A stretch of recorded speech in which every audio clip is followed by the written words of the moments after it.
So hello नमस्कार जनता, कैसे हो सारे यार। आज हम अपनी हेलोजन फैमिली को कंप्लीट करेंगे। हेलोजन फैमिली को स्टार वाले तरीके से कंप्लीट करेंगे। स्टार तरीके में अपन क्या होता है, सबसे पहला बेसिक एलिमेंट्स देख लीजिए क्या क्या होते हैं। Fluorine, chlorine, bromine, iodine. ये तो बच्चे को पता है। अच्छा, बच्चे बच्चे को पता है ये बात, परंतु आगे की बातें बच्चे बच्चों को नहीं पता है। वो कौन सी बात होती है? सबसे पहला इसमें एंट्री मारते ही अपन को इसका ऑक्सीडाइजिंग कैरेक्टर या ध्यान रखना रहता है। ऑक्सीडाइजिंग कैरेक्टर में अपन को क्या इंपॉर्टेंट ध्यान रखना है कि इसमें देखिए फ्लोरीन की ज़्यादा, फिर क्लोरीन की, फिर ब्रोमीन की, फिर I2 की। ठीक बात। इसमें क्या नई बात बता दी है तो ध्यान रखिएगा, फ्लोरीन की ऑक्सीडाइजिंग कैरेक्टर हाईएस्ट होती है इस ग्रुप में। ठीक बात। डाउन द ग्रुप डिक्रीज होते हैं। अच्छा, इसमें ऑक्सीडाइजिंग कैरेक्टर का अर्थ क्या होता है? फ्लोरीन अगर 2 इलेक्ट्रॉन लेगा तो मतलब F माइनस में जाएगा। देखिए ऑक्सीडाइजिंग कैरेक्टर। अच्छा हाँ, फ्लोरीन की इस ग्रुप में सबसे ज़्यादा ऑक्सीडाइजिंग कैरेक्टर इसलिए होता है क्योंकि इसका हाई हाइड्रेशन एनर्जी होता है और इसका टेंडेंसी F माइनस बनाने का हाईएस्ट होता है। ठीक बात। इतनी बात ध्यान रख लीजिएगा। अच्छा, इसमें जो अगला एक इंपॉर्टेंट कंपैरिजन पॉइंट आता है वो अपना बॉन्ड डिसोसिएशन एनर्जी का होता है।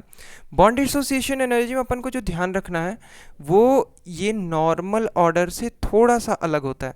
इसमें देखिए नॉर्मली अगर देखा जाए तो देखिए बॉन्ड जैसे जैसे लेंथ बढ़ेगी वैसे वैसे बॉन्ड डिसोसिएशन एनर्जी कम होने लगी। बॉन्ड लेंथ जैसे जैसे बढ़ेगी तो down the group bond length बढ़ती है साइज बढ़ने की वजह से। तो down the group bond dissociation energy क्या क्या क्या क्या क्या घटनी चाहिए। ठीक है ना, उतना कम एनर्जी हमको देना पड़ेगा उस बॉन्ड को तोड़ने के लिए, क्योंकि साइज बड़ा हो गया तो बॉन्ड का स्ट्रेंथ कमजोर हो गया। परंतु यहाँ पे इंपॉर्टेंट ये एक्सेप्शन होता है कि फ्लोरीन का जो होता है ना, फ्लोरीन का एक्सेप्शनली जो होता है कम हो जाता है। फ्लोरीन का एक्सेप्शनली देखिए डाउन द ग्रुप कम होना चाहिए तो फ्लोरीन का सबसे ज़्यादा होना चाहिए था ना यहाँ पे।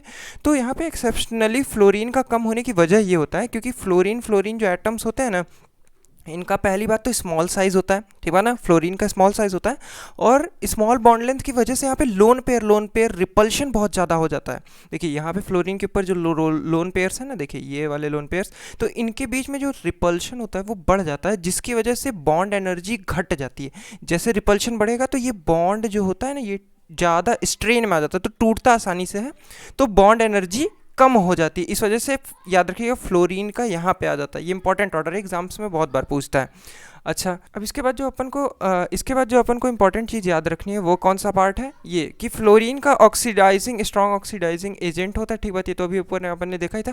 फ्लोरीन का NaOH के साथ रिएक्शन ध्यान रखिएगा। फ्लोरीन के NaOH के साथ रिएक्शन में NaF तो आप याद रख जाएंगे, परंतु हाफ O2 बनता है, ये भी ध्यान रख लीजिएगा, इसमें ये इंपॉर्टेंट होता है। अच्छा, अब आती है अपना पुराना टिप्स एंड ट्रिक वाली बात। अच्छा, टिप्स एंड ट्रिक वाली बातों में अपन को सबसे पहले इंपॉर्टेंट याद रखना है वो इसका इस प्रकार के रिएक्शन। ये बच्चे सबसे ज़्यादा इसमें कंफ्यूज होते हैं, तो याद रखिएगा सबसे पहला क्या, ये तो जनरल रिएक्शन है क्या कि X2 का किसी भी X2 जिसमें XCl Br I हो सकता है, अगर उसका अपन वाटर के साथ रिएक्शन करेंगे तो यहाँ पे डिस्प्रपोर्शनेशन रिएक्शन होता है जिसमें HX और HOX बनता है। डिस्प्रपोर्शनेशन रिएक्शन कौन सा? रेडॉक्स वाला, याद कीजिए डिस्प्रपोर्शनेशन, जिसमें एक का ऑक्सीडेशन स्टेट बढ़ता है और दूसरे में ऑक्सीडेशन स्टेट घटता है। ठीक बात। अच्छा, ये वाली रिएक्शन बड़ी इंपॉर्टेंट होती है। कौन सी वाली?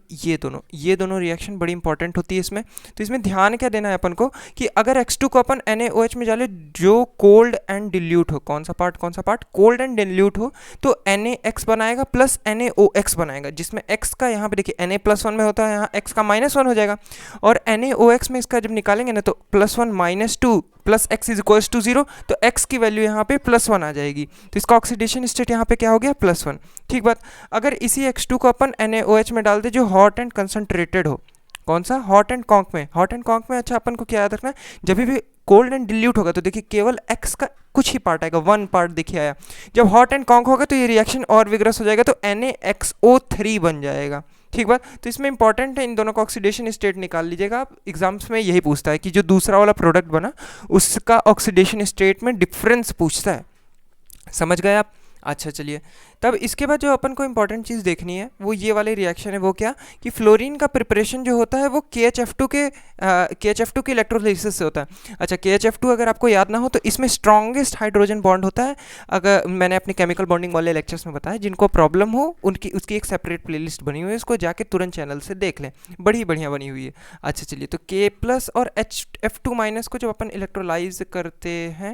इलेक्ट्रोलाइज करते हैं तो अपना फ्लोरीन गैस इवॉल्व होता है। ठीक बात, कोई शंका नहीं। अच्छा, इसके बाद इसके बाद क्लोरीन के प्रिपरेशन में अपन को 2-3 प्रोसेस याद रखने रहेंगे। सबसे पहला कौन सा अपना, ये वाला, कहाँ गया कहाँ गया कहाँ गया, ये रहा। अच्छा, इस वाले प्रोसेस में अपन को ध्यान क्या रखना है, सबसे पहला प्रोसेस होता है अपना वेल्डेंस प्रोसेस।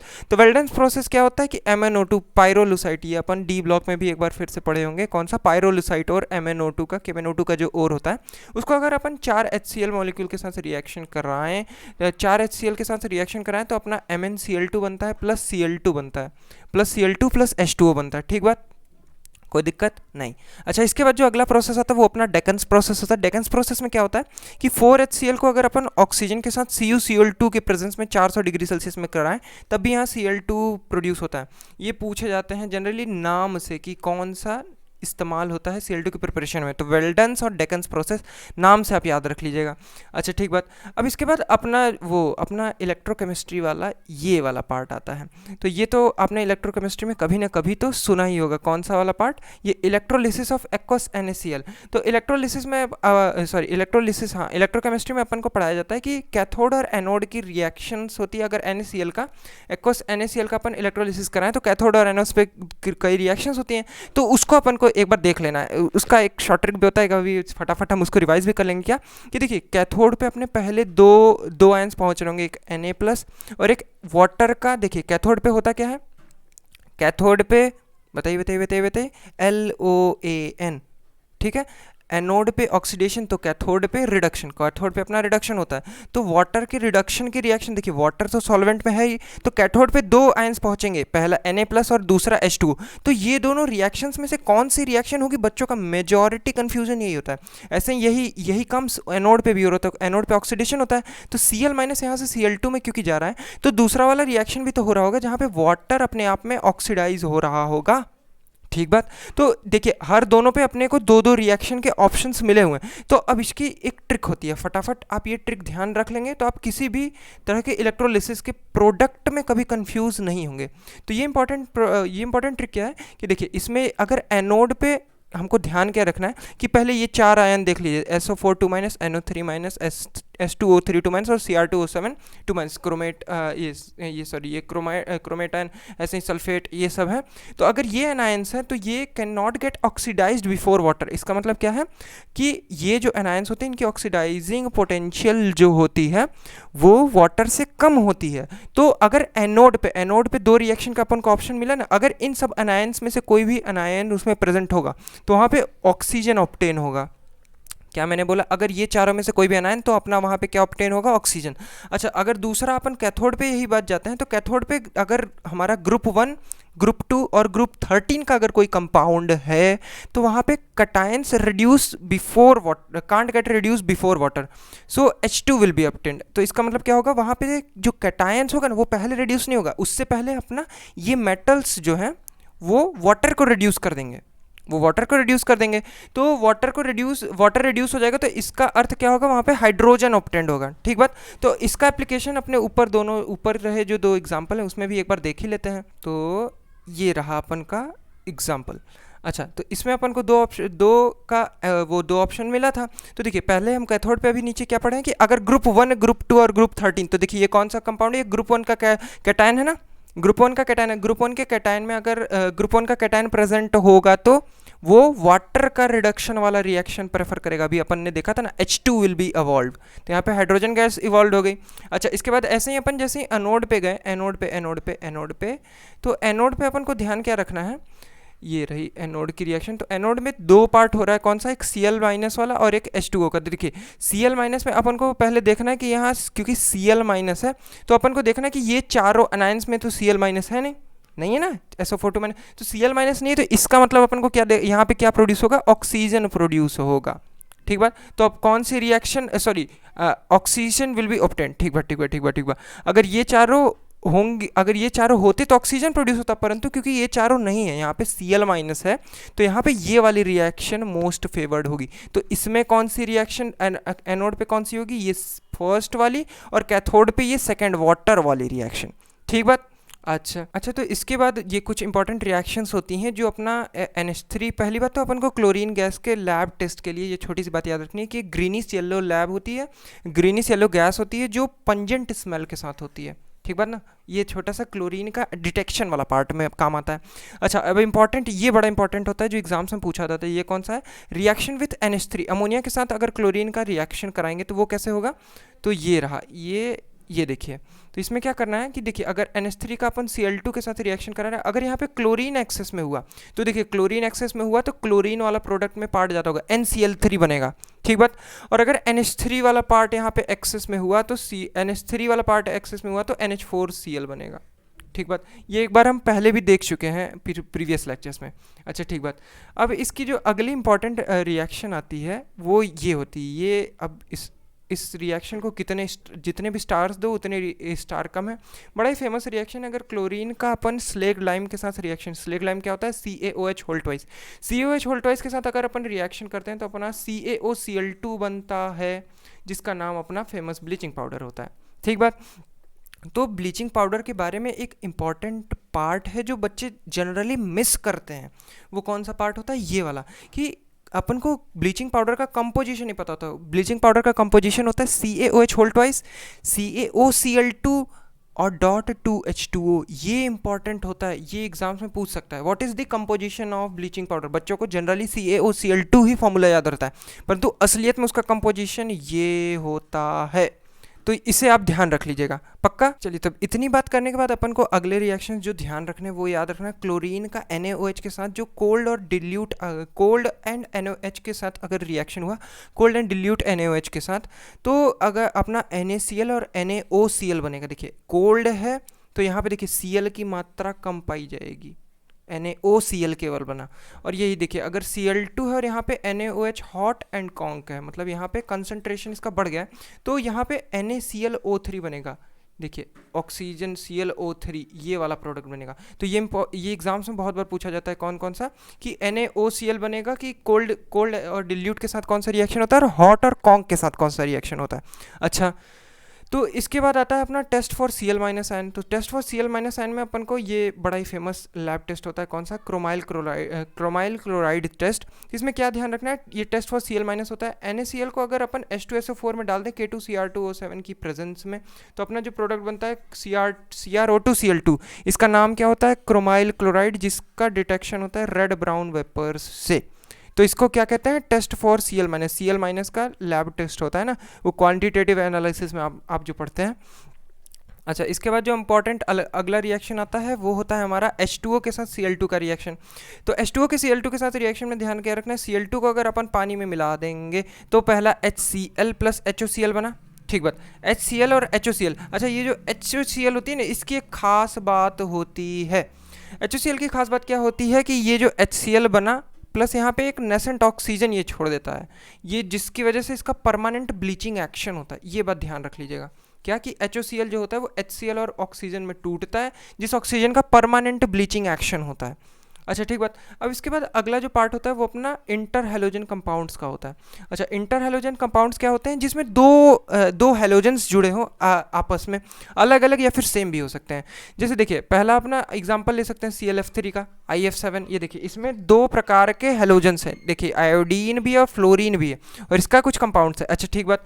तो इसमें अपन को ध्यान क्या रखना है कि अगर देखिए ClF ऐसे अगर अपन को एक कंपाउंड कोई बना के दे देना, तो देखिए जो मोर इलेक्ट्रोनिगेटिव एटम होगा वो इलेक्ट्रॉन्स खींच लेगा, तो इस पे डेल नेगेटिव चार्ज आएगा, और जो लेस इलेक्ट्रोनिगेटिव एटम होगा वो उस पर डेल पॉजिटिव चार्ज आएगा। तो मोर इलेक्ट्रोनेगेटिव पे हमेशा डेल नेगेटिव और लेस इलेक्ट्रोनेगेटिव पे डेल पॉजिटिव। अच्छा, ठीक बात।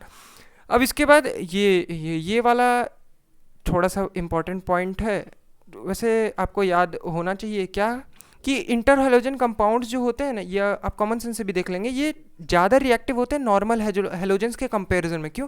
नॉर्मल हेलोजन में देखिए, जैसे अपना ClCl हो गया, तो ClCl के बीच में जो बॉन्ड है ये दोनों तरफ से क्योंकि सिमेट्रिक है, तो इसमें कुछ अलग मतलब बीच में कोई स्ट्रेन नहीं होगा। परंतु यहाँ पे क्योंकि ClF वाला ये वाला बॉन्ड प्रेजेंट है, तो ClF के बॉन्ड में देखिए, क्योंकि यहाँ पे del minus del positive polarity present हो जा रही है, तो यहाँ पे ये बॉन्ड की स्ट्रेंथ कम हो जाती है, जिसकी वजह से इसका रिएक्टिविटी बढ़ जाता है। अच्छा, ठीक बात। अब इसके बाद अपन को जो इंपॉर्टेंट चीज़ ध्यान देनी है वो होती है इसकी इंटर हेलोजन कंपाउंड्स की रिएक्शन टाइप्स। अच्छा, इंटर हेलोजन कंपाउंड कैसे, देखिए जैसे एक्स और एक्स एक अपना इंटर हेलोजन कंपाउंड हो गया, तो इसमें दो पार्ट्स होगी, पहला एक मोर इलेक्ट्रोनेगेटिव पार्ट और एक दूसरा लेस इलेक्ट्रोनेगेटिव एटम। जैसे अपनी ClF3 में देखा था ना, फ्लोरीन क्या था, मोर इलेक्ट्रोनेगेटिव, Cl क्या था, लेस इलेक्ट्रोनेगेटिव।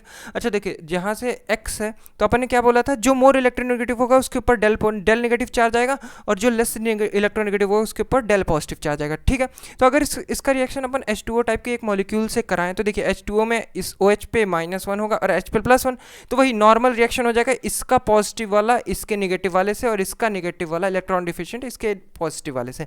तो अपना फाइनल प्रोडक्ट क्या बन जाएगा, HX + HOX। कोई शंका नहीं। चलिए तब अब इसके बाद जो अगला पॉइंट आता है, इसमें वही एक और बार फिर से वही बात हम एक बार देख लेंगे। जो ऊपर वाली रिएक्शन, अगर ClF3 का H2O के साथ रिएक्शन करा दिए तो देखिए H पे +1 आएगा और OH पे -1, और इसमें फ्लोरीन पे अपन क्या देखे थे, माइनस नेगेटिव चार्ज, और क्लोरीन पे प्लस चार्ज। तो देखिए ये प्लस वाला नेगेटिव F3 से कनेक्ट हो जाएगा और OH वाला Cl से, तो अपन को प्रोडक्ट क्या मिल जाएगा, HF और HClO2। कोई दिक्कत नहीं। अच्छा, एक स्यूडो हाइलोजेंस का कंसेप्ट भी होता है, बस नाम से याद रख लिया है। तो CN2, अगर आपने मेरा प्रीवियस इसका वीडियो देखा होगा तो CN2 आपको पक्का कहीं ना कहीं दिखा होगा। कौन सा, नाइट्रोलिन। CN2 याद कीजिए, नाइट्रोलिन का एक कंपाउंड इसमें बना था, उसमें CN होल ट्वाइस होता है। तो देखिए दो होते हैं, एक CN-1 होता है, एक CN होल ट्वाइस होता है। तो ये दोनों जो कंपाउंड्स होते हैं इनको अपन स्यूडो हाइलोजेंस कहते हैं, SCN होल ट्वाइस और CN2 को बस एक नाम है, ध्यान रखिएगा। अच्छा, तब इसके बाद जो लास्ट और इम्पॉर्टेंट टॉपिक आता है वो अपना क्या होता है, ऑक्सी एसिड्स ऑफ हेलोजेंस में। ऑक्सी एसिड्स ऑफ हेलोजेंस में अपन को ध्यान क्या क्या बात रखना है, पहले तो इनका छोटा छोटा नेमिंग, कौन सा, HOCl को हाइपोक्लोरस एसिड, HOCl2 को क्लोरस एसिड, HClO3 को क्लोरिक एसिड। याद कीजिए, इसमें भी वही सारे जो प्रीवियस आपने नेमिंग वाले लेक्चर्स देखे होंगे ना, अपन ने नेमिंग बताया था जिसमें।